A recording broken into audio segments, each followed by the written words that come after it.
어린아이들은 쑥쑥쑥 크지만 우리가 나이 먹은 사람들은 또한 그 반대로 내리막길을 걷고 떠난 분들도 상당히 힘듭니다.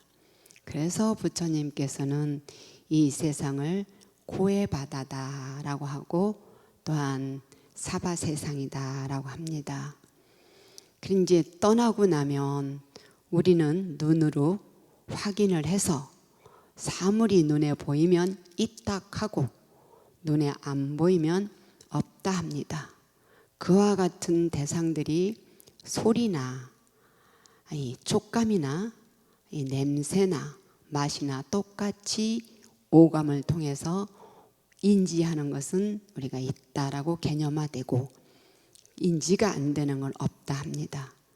그러나 우리의 이 오감을 통해서 확인할 수 있는 것은 거시적인 겁니다. 미시적인 것은 보고 듣고 알 수가 없습니다. 그 세계가 또 하나의 영혼의 세계라고 볼 수 있습니다.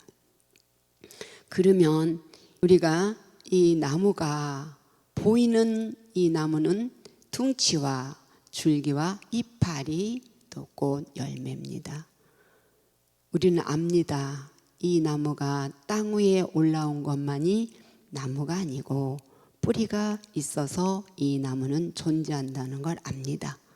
그와 같아서 우리의 이 나무의 둥치는 지금의 나이입니다. 그리고 또 거기에 열매가 맺는다라는 것은 후손일 수가 있고 뿌리라는 것은 조상이라고 볼 수 있습니다. 부모도 바로의 나무 둥치에 바로 연결된 뿌리라고 볼 수가 있는 겁니다. 부모에게 해드릴 수 있는 효행이라는 것은 제가 봤을 때는 살아있을 때는 살아계실 때는 내가 성실한 자식이 돼주는 것, 내가 걱정을 끼쳐드리지 않는 내 자신을 관리하고 나를 잘 보존시키는 것, 이것이 효행이라고 본다라면 돌아가시고 나서도 똑같습니다. 돌아가시고 나서 49제를 떡 모셔드리는 것은 가장 마지막에 효행이라고 볼 수 있습니다. 49제를 잘 봉행해 드리면 그 공덕이 수승하기가 이루 말할 수 없다고 경전에 나옵니다. 그래서 마지막 효행을 해드릴 수 있는 것이고, 그 돌아가시고 나서도 우리가 잘 각각의 삶을 잘 영위하고 관리하고 나에게 남에게 피해가 되지 않는 그런 삶을 사시면 아주 그 돌아가신 부모님께 효행이라고 볼 수 있을 뿐만 아니라 그 불교적인 그 윤회 차원에서 봤을 때는 다시 만날 수밖에 없습니다.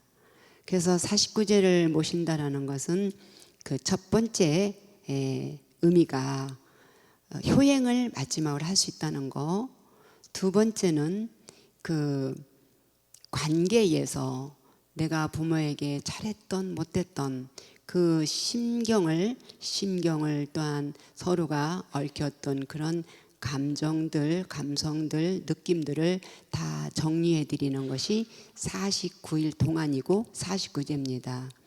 그리고 이제 정말 중요한 것은 돌아가신 분에게도 복을 저드리고 또 산 사람에게도 복을 짓는 것이 49제입니다. 그래서 왜 그러면 마지막 효행이며 그 49제가 중요한가 하면 저는 참 의심을 많이 했었습니다. 그때 그 시대, 그 공간, 그 부모를 만날 수밖에 없었다는 것이 무엇일까? 또 성장해서 그 많은 사람이 있는데 그 사람을 만날 수밖에 없었다라는 인연은 무엇인가? 또 나는 내 욕심으로 볼 때는 좋은 자식을 낳고 싶은데 또 훌륭한 자식을 키우고 싶은데 또 자식이 이렇게 잘 됐으면 좋겠는데 라는 것은 왜 안 되는가, 이런 생각을 많이 해봤는데 그것이 부처님 법에 본다라면 필연의 인연법이더라 라는 거죠. 그 나라의 그 시대의 그 공간에 그 부모를 만났고 또한 성장해서 배우자를 만났고 배우자를 만나서 자식을 만나고 또 다시 태어나면 또와 같이 인연법이 돌고 도는 것이 이것이 부처님의 윤회 인연법이구나라는 것을 이제 나이가 쓱 들고 많은 사람들을 대하면서 부처님의 말씀을 속속들이 이게 머리로가 아니라 온몸으로 이해를 하게 됐다는 거죠. 그래서 저는 분명하게 윤회를 믿고 이분이 다시 여러분들 곁으로 올 때까지 그 공덕을 저드리는 것이 우리가 볼 때 49제고 기제고 그 늘 절에서 하는 위패를 올려서 기도를 해드리는 겁니다. 그리고 이제 부모님이 가시고 나면 누구나가 효자, 효녀가 되고 그 사람이 떠난 사람이 다 귀한 사람이 됩니다.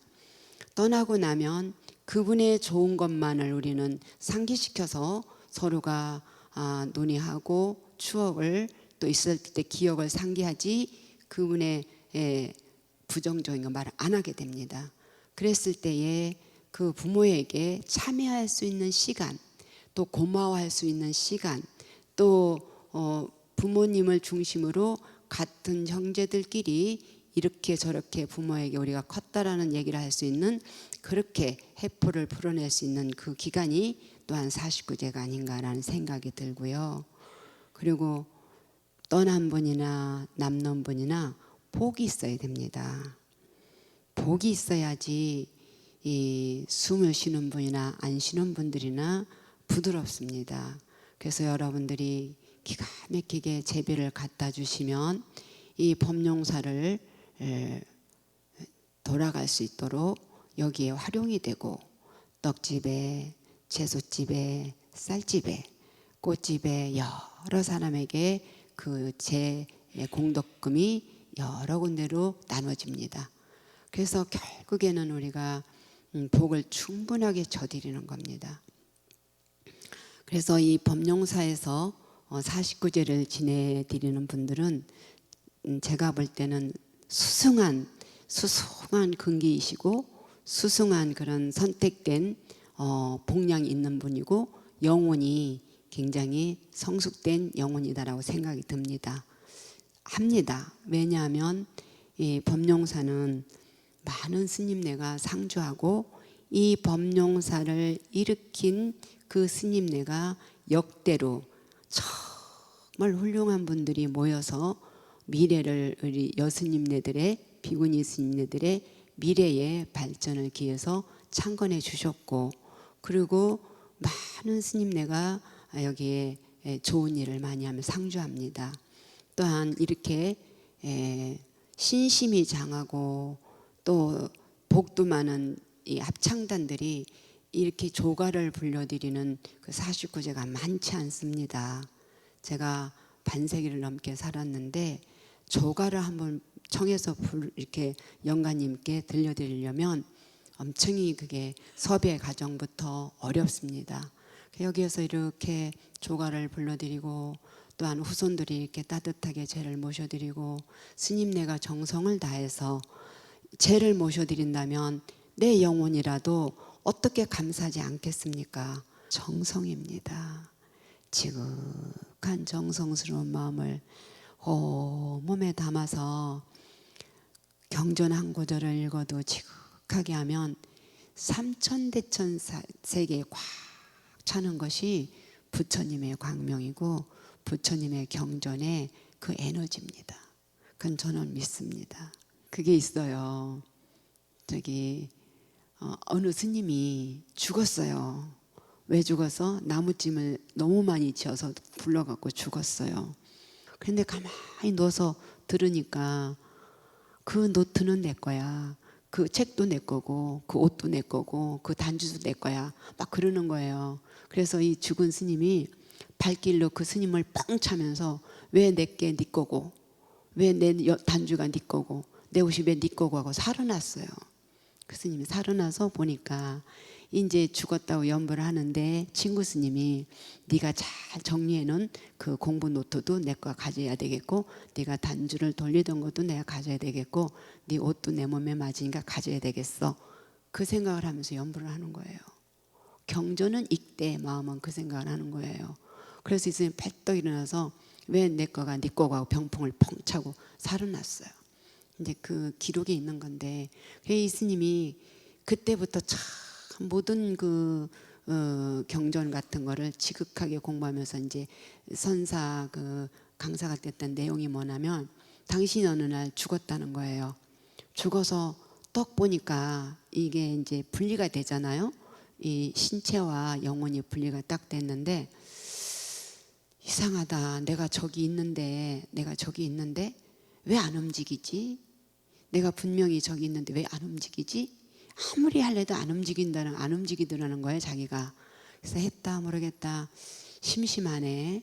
절로 가볼까? 에이, 절에 가면 또 막 일 시키고 뭐하고 하라니까 했다 모르겠다. 우리 오랜만에 이렇게 자유스러운데 오랜만에 내가 우리 집이나 가봐야 되겠다 하면서 자기 이제 속갓집을 가는 거예요. 그 영혼이 가는데, 가는 과정에서 어디서 보니까 아주 선비들이 아주 누각에서 탁하니 시주를 읊으면서 여보게 여기서 시나 한번 읊고 가게나 라고 하더라는 거예요. 그래서 내가 가서 시주 읊고 좀 놀까 하는데, 내가 스님인데 저기 가서 있으면 안 되지 라고 하면서 거쳤어요. 또 한 번은 가니까 막 그 화살을 쫙쫙 쏘면서 내가 맞췄어 네가 맞췄어 하면서 가는데, 여보게 여기 와서 화살 한번 당겨보고 가지 않겠는가 권하더라는 거예요. 내가 저거 딱 맞출 수 있는데 하면서도 나는 집에를 가야지. 그리고 내가 스님인데 저기 가서 저 화살 쏘는 거 하면 안 돼 라고 지나갔어요. 또 한 번은 보니까 굉장히 아름답고 잔치가 벌렸는데, 여기에 승려 여기 와서 한잔 하면서 놀고 가게나 싶어서 갈까 하다가, 너무너무 좋으니까 갈게 하다가 내가 거기 가면 안 되지라고 하면서 집에를 간 거예요. 집에를 갔는데 역시 거기 동생도 있고 이제 어머니도 있는 거예요. 그래서 아무것이야, 내 동생 아무것이야, 내가 왔어, 내가 형인데 왔어 하니까 그 동생이 떼굴떼굴 굴르면서 아프다고 하더라는 거예요, 갑자기. 그러니까 어머니가, 나는 그 죽은 스님은 동생을 어루만지면서 왜 그러니, 난데 왜 그러니 하는데 동생을 떼굴떼굴 굴르면서 아파 죽는다고 하더라는 거예요. 그러니까 어머니가 와서 보더니 물바가지를 확 껴지더라는 거예요, 그 동생한테. 근데 자기도 그 물바가지를 뒤집어 써가지고 깜짝 놀라고 보니까 살아난 거예요. 물바가지를 이제 영혼이 가서 동생의 막 이렇게 어루만지니까 막 그 떼굴떼굴 구르니까 어머니가 왜 그러니 정신 차리라고 물바가지를 확 뒤집어 세우는 순간 이 스님이 죽음에서 깨어난 거예요. 그래서 이 스님이 딱하니 정신을 차려서 거기를 바름 찾아가 보니, 집에를 가는 동안 거기를 쭉하니 기억을 찾아서 가보니까 중요한 것이, 그 누각에서 그 시를 읊었던 선비들은 까치집이더라는 거야. 까치집. 그리고 화살을 쫙쫙 쏘면서 그 멋있는 그 있는 데는 벌집이고, 그리고 그렇게 기생들이 그렇게 아름다운 거를 막 차려입던 데는 무당개구리가 꼭 같이 엎어져 있거든요. 그리고 배는 빨갛고 등은 파랗잖아요. 그리고 그 당시에 가서 알아보니까 동생이 정말 아파서 떼굴떼굴 굴렀다는 거예요. 그게 즉 뭐냐면, 산 사람과 죽은 사람이 함께 할 수가 없어요. 산 사람은 따뜻하고 양명하고 가볍고 정밀하고 아주 밝아요. 근데 돌아가신 분은 시신같이 무겁고 시신같이 차다 그러잖아요. 무겁고 차고 어둡고 억세요. 그래서 함께 할 수가 없어요. 그때에 그렇게 동생이 했다라는 거예요. 그래서 무슨 얘기 말씀을 드리고 싶냐면, 이런 정성을 들여서 49제를 지내고 전일기도를 해서 자꾸만 우리가 업을 닦으면, 적어도 까치한테 태어나고, 까치집에 가면 까치로 태어나는 거예요. 벌집으로 가면 벌집에가 태어나는 거예요. 그 기생들이 노는 데 가서 먹고 놀면 거기 그 개구리, 무당 개구리에 태어나는 거예요. 그래서 우리가 바른 길로 인도하려고 늘 49제는 밖에 나가서 그 인도의 연부를 사룹니다. 저나 여러분들이나 잠시 잠깐 살고 가니 조금이라도 마음속에 업을 덜 짓고 조금이라도 몸으로다가 좋은 일 하면서 어떠한 이런 종교적으로 우리가 깊숙하게 가서 내 마음의 고향자리를 좀 맑히고 밝히면 다음 생에 뿐만 아니라 금생에도 굉장히 가볍고 다음 생에도 좀 더 성숙되고 업그레이드된 내 영혼의 자리로 선택돼서 내가 선택해서 태어날 수 있는 길을 찾아서 간다라는 뜻을 여러분들께 드리고, 너무 길었습니다. 여기까지 마치겠습니다.